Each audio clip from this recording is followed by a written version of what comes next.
People widely talk about this as if that is something that's already been proven. And I think that the bulk of the scientific evidence does not support that. Well, really, let me just remind you of some of the science from your own company. Instagram studied the effect of your platform on teenagers. Let me just read you some quotes from the Wall Street Journal's report on this. Company researchers found that Instagram is harmful for a sizable percentage of teenagers, most notably teenage girls. Here's a quote from your own study. Quote, "We make body image issues worse for 1 in 3 teen girls."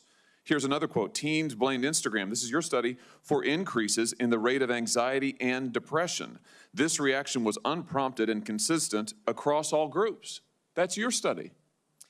Senator, we try to understand the feedback and how people feel about the services. We can improve. Wait a minute, your own study says that you make life worse for 1 in 3 teenage girls. You increase anxiety and depression. That's what it says, and you're here testifying to us in public that there's no link. You've been doing this for years. For years, you've been coming in public and testifying under oath that there's absolutely no link. Your product is wonderful. The science is nascent, full speed ahead, while internally, you know full well your product is a disaster for teenagers. Senator, and yet you keep right on doing what you're doing, right? That's not true.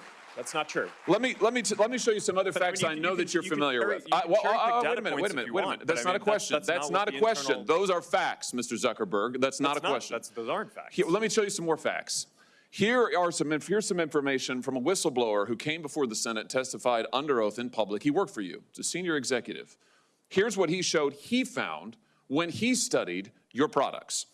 So, for example, this is girls between the ages of 13 and 15 years old. 37% of them reported that they had been exposed to nudity on the platform unwanted in the last 7 days. 24% said that they had experienced unwanted sexual advances. They'd been propositioned in the last 7 days. 17% said they had encountered self-harm content pushed at them in the last 7 days. Now, I know you're familiar with these stats because he sent you an email where he lined it all out. I mean, we've got a copy of it right here. My question is, who did you fire for this? Who got fired because of that? Senator, we study all of this because it's important and we want to improve our services. Well, you just told me a second ago you studied it, that there was no linkage.